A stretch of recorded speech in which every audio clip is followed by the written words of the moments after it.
मध्य प्रदेश की सियासत में मुद्दा फिलहाल जो भी हो, लेकिन ओबीसी के इर्द गिर्द सियासत मंडरा रही है। एमपी से राज्यसभा के 3 सदस्यों का कार्यकाल समाप्त होने के साथ ही राज्यसभा जाने को लेकर नामांकन की प्रक्रिया शुरू हो गई। कांग्रेस से विवेक तन्खा तो बीजेपी से कविता पाटीदार के नाम पर मुहर लग गई। कांग्रेस ने प्रदेश कांग्रेस कार्यालय में विवेक तन्खा का स्वागत किया, तो वहीं तन्खा ने दोबारा मौका देने के लिए सोनिया गांधी, राहुल गांधी और कमलनाथ का आभार जताया। देखिए, सबसे पहले तो मैं अपने नेतृत्व को धन्यवाद देना चाहता हूँ। मैं सोनिया जी को धन्यवाद देना चाहता हूँ, मैं राहुल जी को देना चाहता हूँ, प्रियंका जी को देना चाहता हूँ, कमलनाथ जी को, पूरे शीर्ष नेतृत्व को। जिस प्रकार से मैंने जन सेवा की, जिस प्रकार से कोविड काल में जब सब घर बैठ गए थे तो मैं लोगों को घर पहुंचा रहा था, और मैंने पूरे देश में एक प्रकार से अब कांग्रेस की तरफ से एक जो प्रयास किया उसको कांग्रेस ने काफी सराहा। राज्यसभा जाने को लेकर तन्खा उत्साहित हैं, तो वहीं भाजपा ने इस पर तंज कसा। वीडी शर्मा ने कहा कि राज्यसभा में कांग्रेस ने जिनको तय किया, उन्होंने ओबीसी आरक्षण पर पलीता लगाया था। भाजपा ने कटाक्ष करते हुए एक बार फिर कांग्रेस को ओबीसी विरोधी करार कर दिया।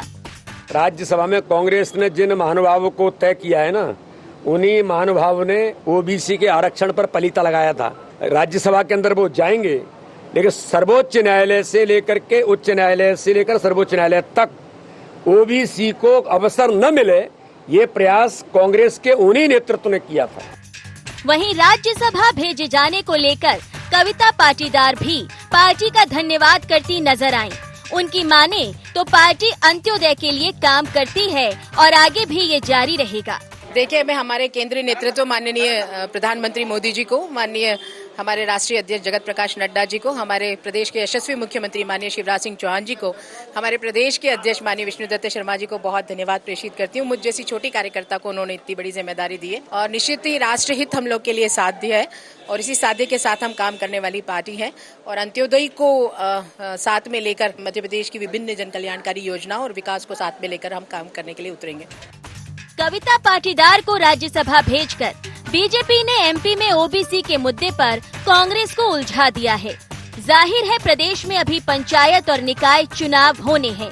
ओबीसी हितैषी के मुद्दे को भाजपा जमकर भुना रही है, तो वहीं कांग्रेस के खिलाफ उसे एक बार फिर मौका मिल गया है। साथ ही भाजपा ने कविता पाटीदार के जरिए ओबीसी वर्ग के साथ आधी आबादी को टारगेट किया है, लेकिन इसका कितना फायदा मिल पाएगा कहना मुश्किल है। Bureau report, IND 24।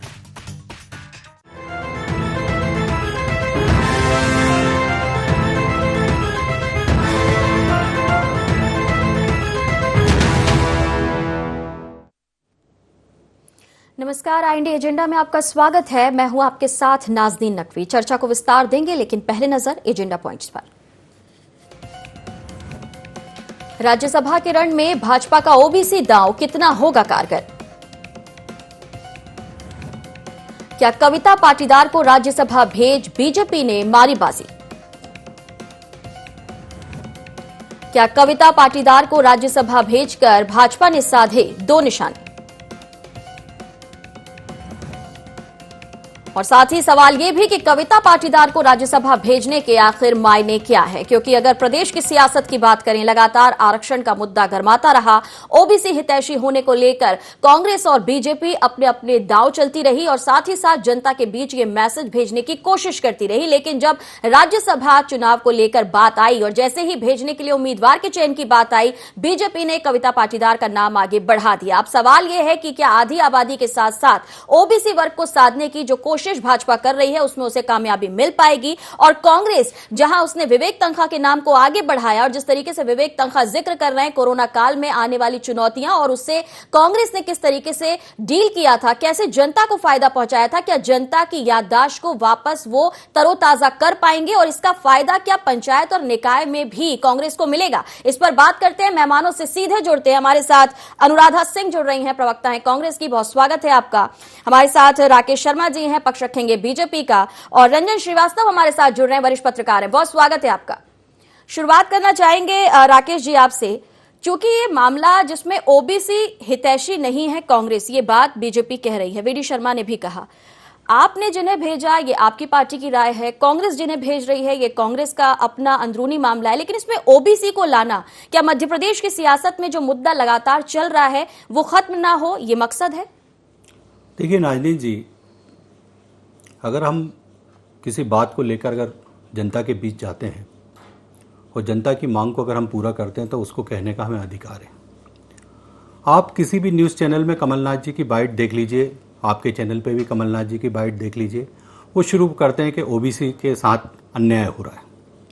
मैं एक प्रश्न यक्ष करना चाहूँगा कि मध्य प्रदेश में भारतीय जनता पार्टी के मुख्यमंत्रियों को देखें आप, कि उमा भारती ओबीसी समाज का प्रतिनिधित्व करती थी, बाबूलाल गौर जी ओबीसी समाज का प्रतिनिधित्व करते थे, माननीय शिवराज सिंह चौहान जी ओबीसी समाज का प्रतिनिधित्व करते हैं। कांग्रेस में जब पद देने की बारी आती है तो प्रदेश अध्यक्ष बनते हैं कमलनाथ, नेता प्रतिपक्ष बनते हैं कमलनाथ, मुख्यमंत्री बनते हैं कमलनाथ। कहाँ है ओबीसी समाज?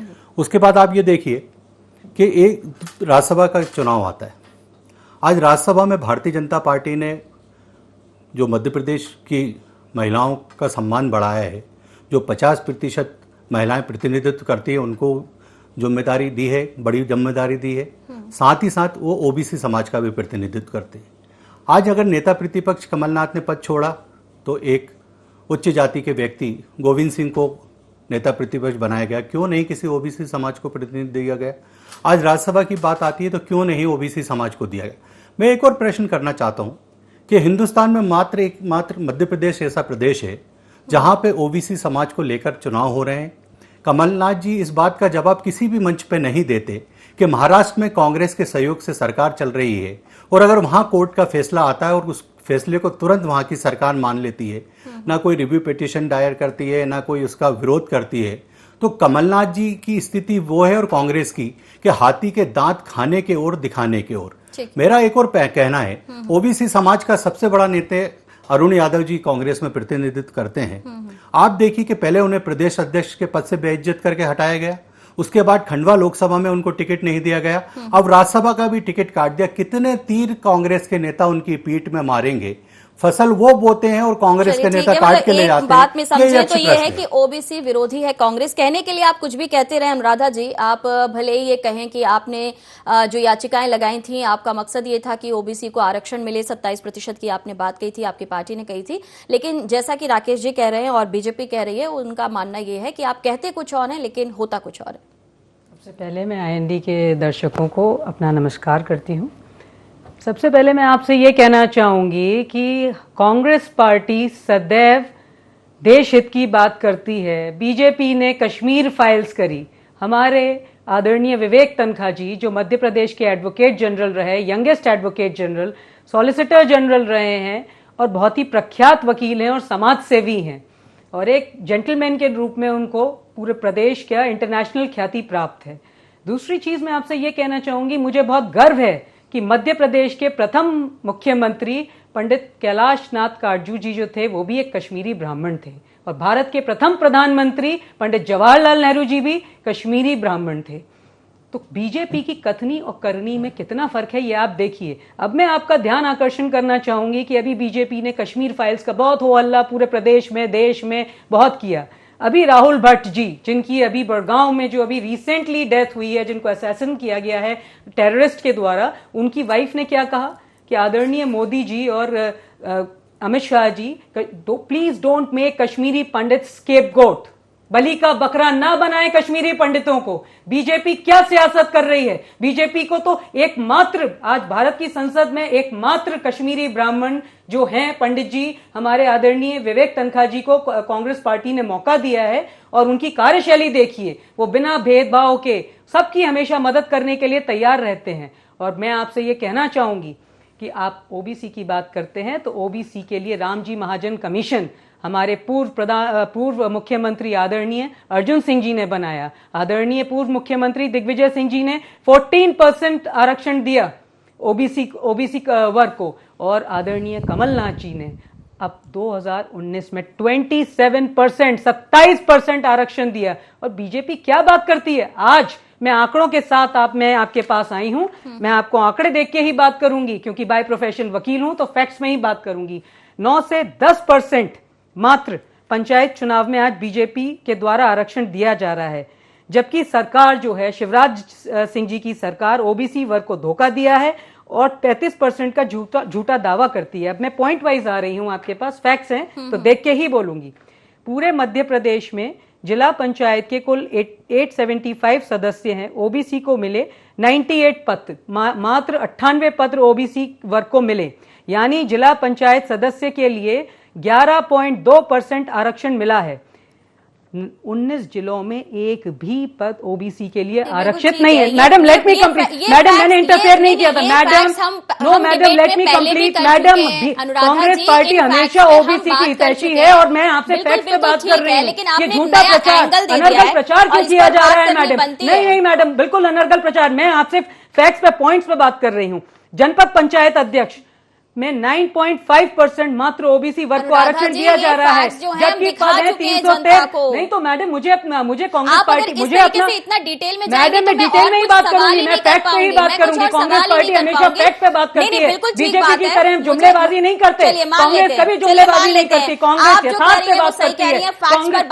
कांग्रेस मैं बिल्कुल फैक्ट पे ही बात कर रही हूँ। आप मैडम मात्र 9 से 10% बीजेपी आरक्षण दे रही है ओबीसी वर्ग को। मैं बात समझ गई। हम तो कह रहे हैं कि हमारे आदरणीय ओबीसी को, जबकि मुख्यमंत्री हमारे प्रदेश मुखिया ने 27% ओबीसी वर्ग को आरक्षण दिया था। क्यों झूठा अनर्गल? ठीक है अनर्गल।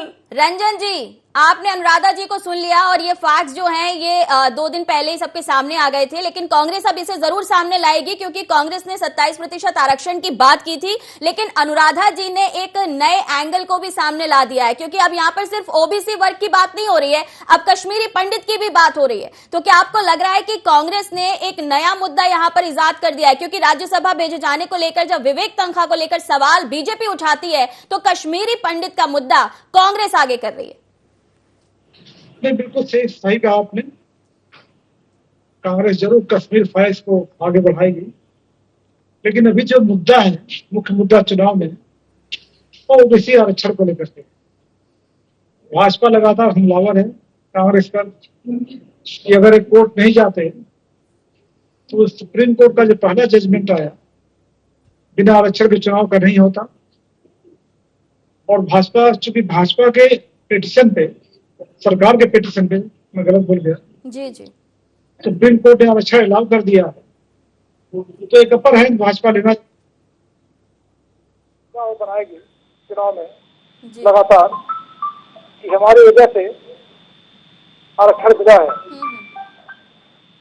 जो आपने एक बात कश्मीर फाइल वाली कही है जी, जो ओबीसी और कश्मीर फाइल दोनों की बात अगर करें तो जाहिर है ओबीसी मुद्दा बहुत ही मुखर मुद्दा है, लेकिन मैं अनुराधा जी से जानना चाहता हूँ, जो आरक्षण हुआ अगर जवाब देता है, जो भी आरक्षण की बात कर रही है, तो स्टेट इलेक्शन कमीशन ने किया, तो क्या वो कहना चाहती है कि स्टेट इलेक्शन कमीशन सरकार के प्रभाव में काम कर रहा है?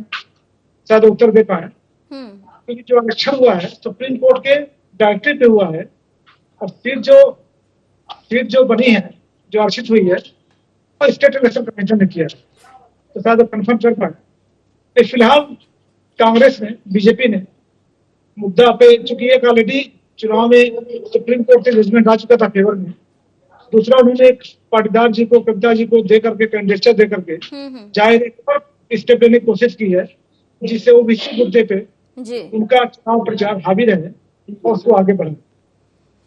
अनुराधा जी, देखिए, मैं सबसे पहले आपसे ये आपकी बात का प्रत्युत्तर देना चाहूंगी कि डीलिमिटेशन के लिए एक डीलिमिटेशन एक्ट है कि जिसके तहत जनसंख्या के अनुपात में आप आरक्षण देते हैं, और हमारे पूर्व मुख्यमंत्री और हमारे प्रदेश अध्यक्ष आदरणीय कमलनाथ जी ने 27% आरक्षण दिया था ओबीसी वर्ग को। और आज के आंकड़े आप स्वयं, मैं आपके सामने दोबारा रीड कर देती हूं, जो आंकड़े कह रहे हैं उस हिसाब से जो पूरा का पूरा मैं पढ़ रही थी, बीच में मुझे एंकर महोदया ने बीच में इंटरप्ट किया, तो लेट मी कंप्लीट। 28 जिलों में जनपद पंचायत अध्यक्ष के लिए एक भी पद अनारक्षित नहीं हुआ है।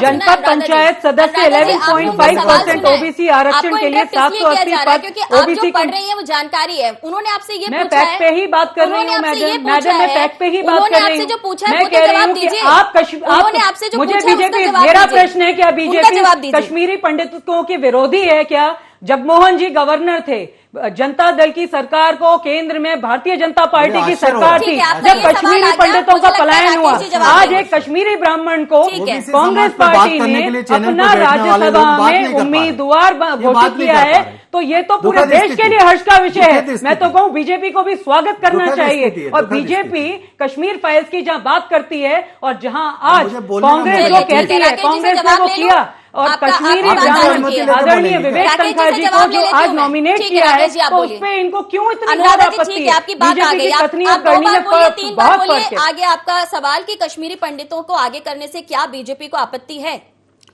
धारा 370 जब देश में कश्मीर से हटाई जाती है, तो यही कांग्रेस के नेता कहते थे खून की होली हो जाएगी, भाजपा का झंडा उठाने वाला कोई नहीं रहेगा। जो दलाल कश्मीर को लूट रहे थे, उन दलालों के साथ कांग्रेस पार्टी खड़ी थी। अब मुझे दूसरी बात कर लेने दीजिए। हम ओबीसी समाज के बहुत बड़े महत्वपूर्ण विषय पे चर्चा कर रहे हैं, किसी दिन फिर करेंगे अपन ये बाकी बातें जो कांग्रेस क्यों नहीं बात कर पा रही ओबीसी समाज पे। क्योंकि कांग्रेस पार्टी ने इस देश को 70 साल में सिर्फ मुंह जवानी खर्च के अलावा क्या दिया? 70 साल से हम सुनते आ रहे थे गरीबी हटाएंगे, इस नारे को सुनते सुनते हमारे कान पक गए, और जब गरीब जनता को यह समझ में आ गया तो किसान की बात कांग्रेस करने लगी, और जब किसान का मुद्दा भी नहीं हल कर पाई तो ओबीसी समाज पे आ गई। क्या ओबीसी समाज को सिर्फ ठगने का काम कमलनाथ जी करेंगे क्या? क्यों हर मंच पे चिल्लाते हैं कमलनाथ जी और कांग्रेस के नेता ओबीसी ओबीसी? और मेरी विद्वान साथी तो वकील हैं, इस बात का जवाब क्यों नहीं दे पाती? महाराष्ट्र में कितना % ओबीसी को आपने आरक्षण दे दिया? यहां बैठकर आप ओबीसी समाज की वो बात करने के लिए बैठी है? बताइए ना, आपकी सरकार की बात करते हैं, जो आपके यहाँ पे चिल्लाइए, जो आप मैं बिल्कुल दे रहा हूँ, बोलने दीजिए। जो आपके यहाँ पे टीका लगा ये भी कांग्रेस की देन है, शर्म आ रही है चैनल पे बैठकर, क्योंकि आज जहाँ आप पढ़ के आए स्कूल में पाठशाला में, वो भी कांग्रेस की देन है। कांग्रेस पार्टी ने हमेशा देश के लिए कार्य किया है। क्या बात करते हैं कांग्रेस पार्टी ने जो इंस्टीट्यूशन बनाए हैं, मैंने कांग्रेस पार्टी ने बनाया, कांग्रेस पार्टी ने बनाया, किसानों के लिए ग्रीन रिवॉल्यूशन कांग्रेस पार्टी ने बनाया, व्हाइट रिवॉल्यूशन ब्लू रिवॉल्यूशन, हरित क्रांति कांग्रेस पार्टी ने लाई। कांग्रेस पार्टी बिल्कुल सवाल कर रहा हूँ, आपसे सवाल कर रही हूँ, आप पंडितों के इतने विरोधी क्यों हैं? आप पंडितों के इतने विरोधी क्यों हैं? भारतीय जनता पार्टी क्यों? भारतीय जनता पार्टी ब्राह्मणों की सिखाइए क्यों है? भारतीय जनता पार्टी का प्रदेश भारतीय जनता पार्टी की सरकार संगठन महामंत्री ब्राह्मण है, जिलाध्यक्ष ब्राह्मण है, कार्यालय मंत्री ब्राह्मण है। कांग्रेस में कौन? जो गवर्नर थे उन्होंने कश्मीरी पंडितों से मिलने से मना कर दिया था। समाज की चर्चा हो रही है, कश्मीर में हो रही है, कश्मीर शर्म आना चाहिए आपको। पैकेज कांग्रेस पार्टी ने दिया है, कांग्रेस पार्टी ने हमेशा चिल्ला लीजिए, और ये मध्य प्रदेश की ओबीसी की समाज के सामने आपका चेहरा निकल के आ गया। आपका और कमलनाथ का और कांग्रेस पार्टी का चेहरा हमें समझ में आ गया, और ओबीसी समाज को भी समझ में आ गया। नहीं दे सकते आप प्रतिनिधित्व, गरीबों को नहीं दे सकते मौका, ओबीसी समाज को नहीं दे सकते मौका। चलिए ठीक है, ठीक है, चलिए आप दोनों थोड़ा रुक जाइए, थोड़ा रुक जाइए। अनुराधा जी, आप जवाब दीजिए। राकेश जी, मैं पूछ लूं, राकेश जी मैं पूछ लूं, ठीक है, इनकी आवाज बंद कर दीजिए। रंजन जी अगर आप मुझे सुन पा रहे हो, अरे थोड़ा तो मर्यादा में रहिए, थोड़ा राकेश जी थोड़ा तो मर्यादित रहिए। यहीं से मुझे लग रहा है कि इसी माध्यम से ओबीसी वर्ग के साथ आप दोनों न्याय कर देंगे। ओबीसी समाज पे बात कीजिए ना, महाराष्ट्र में कितना दे रहे हैं आरक्षण? मैं पूछ लूं, एक बात का जवाब दीजिए। आप मुझे बताइए, प्लीज रुक जाइए, कौन सा पद दे रहे हैं? बताइए प्लीज, आप दोनों थोड़ा सा रुक राज्यसभा में। रुक जाइए अनुराधा जी, अनुराधा जी मैं पूछ लेती हूँ। इतना हाहाकार। रंजन जी, बीजेपी बार बार कह रही है कि हमने 3 मुख्यमंत्री दिए, लेकिन आज भी वहीं पर बात टिकी हुई है। ओबीसी वर्ग को आगे बढ़ाने को लेकर कितना काम किया गया। राकेश जी प्लीज यार, राकेश जी आपसे तो कम से कम प्लीज बिल्कुल, तो बस आप थोड़ा रुक जाइए। एकमात्र कश्मीरी ब्राह्मण विवेक तनखा जी आज कांग्रेस की तरफ से दोबारा नॉमिनेटेड। अनुराधा जी, लेकिन क्या कश्मीरी वाला मामला लाने से अभी ओबीसी वर्ग को लेकर जो आप और कांग्रेस बात कह रही है, फैक्ट्स कहाँ पढ़ने दे रही है? अरे मैडम ये फ्लोर नहीं है फैक्ट्स पढ़ने के लिए, आप पढ़िए जनता के सामने फैक्ट्स। 14% आदरणीय आप पढ़िए जनता के सामने फैक्ट्स, वो भी तो नहीं दे रही भारतीय जनता पार्टी। चलिए ठीक है, कमलनाथ जी ने तो 27%, 27% ओबीसी वर्ग को। मुझे वरिष्ठ पत्रकार से बात कर लेने दीजिए आदरणीय। उसको क्या किया? ये फैक्ट्स जो है मैं डिबेट में ऑलरेडी शामिल कर चुकी हूँ। परसों के आए हुए फैक्ट्स है, ये परसों के आए हुए फैक्ट्स है मैडम। जनता भी देख चुकी है, जनता भी देख चुकी है ये फैक्ट्स। बिल्कुल जनता आपसे को पहले अवगत होना कमलनाथ जी चाहिए। ये फैक्ट्स जो अनर्गल झूठा हम बात प्रलाप कर चुके हैं, अब इस फैक्ट्स की जरूरत नहीं है, वो तो बिल्कुल जनता फैक्ट की देखेगी। जरूरत है, जनता के सामने फैक्ट होने डिबेट चाहिए। की जरूरत अरे नहीं है, कश्मीरी मैडम। फाइल्स पे इतना हो हल्ला कर रहे थे, आज रंजन जी, कितना रंजन प्रलाप जी, कर रही है एक कश्मीरी पंडित के जाने पे। अरे पूरा कश्मीरी कश्मीर पंडित की देख रहा तरफ है, बात को इंटरनेशनल डाइवर्ट कर रही है मीडिया देख कांग्रेस। रहा है कि बीजेपी की कथनी और करनी में कितना फर्क है। यू टर्न एक मात्र गए। मैं तो कहती हूँ कि आपको भी उसका स्वागत करना अनुराधा जी, चाहिए। आपकी बात अब जा नहीं रही है, अब आप थोड़ा सा रुक जाइए। अब मैं वरिष्ठ पत्रकार से समझ लेती हूँ, आप दोनों ने इतनी लंबी जो बहस की है मैं थोड़ा समझ लेती हूँ। रंजन जी, 3 मुख्यमंत्री दिए गए, बार बार बीजेपी कह रही है, कांग्रेस ये कह रही है कि क्योंकि 15 महीने का उन्हें समय मिला और उन्होंने आरक्षण को बढ़ा दिया। अब अगर हम सीधे फैक्ट्स पर बात करें कि ओबीसी वर्ग की दिशा क्या है और दशा क्या है, वाकई उनके साथ कितना जस्टिस हुआ, उन्हें क्या कुछ मिला, तो सवाल ये है कि क्या वर्ग विशेष से ही नेता का आना जरूरी है, या फिर नेता जो है वो काम करने के लिए होते हैं, वर्ग चाहे कोई भी, अगर वो समझेंगे प्रॉब्लम्स को तो सोल्यूशन निकल सकता है। देखिए, जो मैं सवाल समझ पाया, कोई डिस्टर्बेंस है तो एक चीज मैं जरूर जोड़ना चाहूंगा। देखिए, जो अंक गणित है विधानसभा में, उसे भाजपा को 2 से कांग्रेस अगर कांग्रेस को 2 सीट मिल रही होती तो एक कैंडिडेट को ओबीसी ही देते, चारुण यादव होते या कोई भी होता। मजबूरी है कांग्रेस पास को रही सीट है, अगर किसी और को देते हैं, यादव या किसी को देते हैं, तो जाहिर पार्टी में बहुत घमासान बचने वाला था। तो उन्होंने सोचा जो नॉन कंट्रोवर्शियल है, विवेक तनखा जाने पहचाने हैं, उनका परफॉर्मेंस अच्छा रहा है, तो उनको दोबारा भेज दिया जाए, क्योंकि राष्ट्रीय पॉलिटिक्स में भी राष्ट्रपति काफी उनके काम था। नंबर 1। दूसरा, जो अब बात पूछ रही कश्मीर वाली बात है, जो मैं समझ पाया हूँ, काफी डिस्टर्बेंस था जी। तो देखिए, दोनों 2 अलग मुद्दे हैं। कश्मीर अलग मुद्दा है, ओबीसी अलग मुद्दा है। जब मैंने पहले कहा कि भाजपा ने एक स्टेप आगे बढ़ करके जो उन्होंने अपर हैंड लेने की कोशिश की सुप्रीम कोर्ट के जजमेंट के बाद, इस स्टेप से उन्होंने इसको आगे बढ़ाया है। और देखिए, एक और चीज है, ये केवल मालवा के लिए मैसेज नहीं है जो पाटीदार है, अगर सेंट्रल एमपी शुरू करें, मालवा तक जाता है, ये मैसेज गुजरात में भी जाएगा। ये जो पूरा बेल्ट है पाटीदार समाज का, ये पूरे बेल्ट के लिए मैसेज है जो भाजपा देना चाहेगी और चुनाव में उसका फायदा उठाना चाहेगी।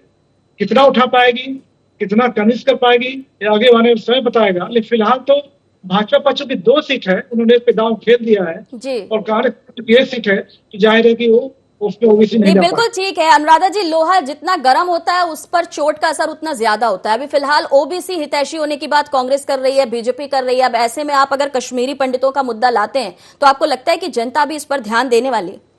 भारत की जनता सब देख रही है, समझ रही है। अभी पूरे देश में जो हाहाकार मचा था, पूरे मध्य प्रदेश से लेके भारत के किस प्रांत तक कश्मीरी फाइल्स को लेके जिस तरीके का अनर्गल प्रलाप चल रहा था, अब मैं आपको फैक्ट ही बता रही हूं, आप चेक कर सकती हैं मैडम।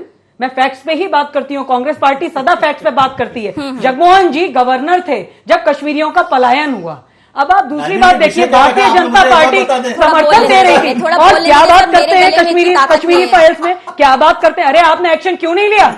वहां के कश्मीरी पंडित, आप देखिए टिक्कू जी जो उस एसोसिएशन के प्रेसिडेंट हैं, आप उनके स्टेटमेंट्स देखिए कि they were asking from the honourable governor at that time Jagmohan sahab to give up time to the Kashmiri Pandits. आप कॉल नहीं रिसीव कर रहे थे, ये उनके स्टेटमेंट्स हैं मैडम, देखिए वहां पे। और अभी हाल में राहुल भट्ट जी का, और अभी आप देखिए क्यों नहीं वहां पे ओबीसी आरक्षण को लेकर जो लड़ाई इतनी लंबी कांग्रेस ने लड़ी, अभी आप अगर कश्मीरी पंडित का बात करते हैं मैं तो आपसे उससे वही कह रही हूं पार्टी को फायदा होगा क्या? आपको नहीं लगता कि बीजेपी ने यहाँ पर एक कदम आगे बढ़कर कांग्रेस को पीछे छोड़ने का काम कर दिया? एक तो कविता पाटीदार और आगे रहेगी मैडम। आप 27, मैं कहती हूं इनके कौन से मुख्यमंत्री जी ने क्या ओबीसी के लिए कर दिया? मैं माननीय अर्जुन सिंह जी का रामजी महाजन कमीशन बनाया उन्होंने। नंबर 2 हमारे दूसरे मुख्यमंत्री आदरणीय पूर्व मुख्यमंत्री दिग्विजय सिंह जी 40%। ठीक है, ये बात आप कह चुके हैं। तीसरी मैं कह रही हूँ 27% आदरणीय कमलनाथ जी ने दिया, ओबीसी वर्ग को सर्वाधिक दिया, और वो आज भी ये कहते हैं। और आप कह रहे हैं 10% दे रहे हैं, 10% मात्र दे रही है, धोखा दे रही है आदरणीय शिवराज सिंह जी की सरकार पूरी तरह ओबीसी वर्ग को। आपकी बात आ गई, बोलिए। अनुराग जी वकील हैं सुप्रीम कोर्ट की। अनुराग जी एक बात का जवाब दीजिए।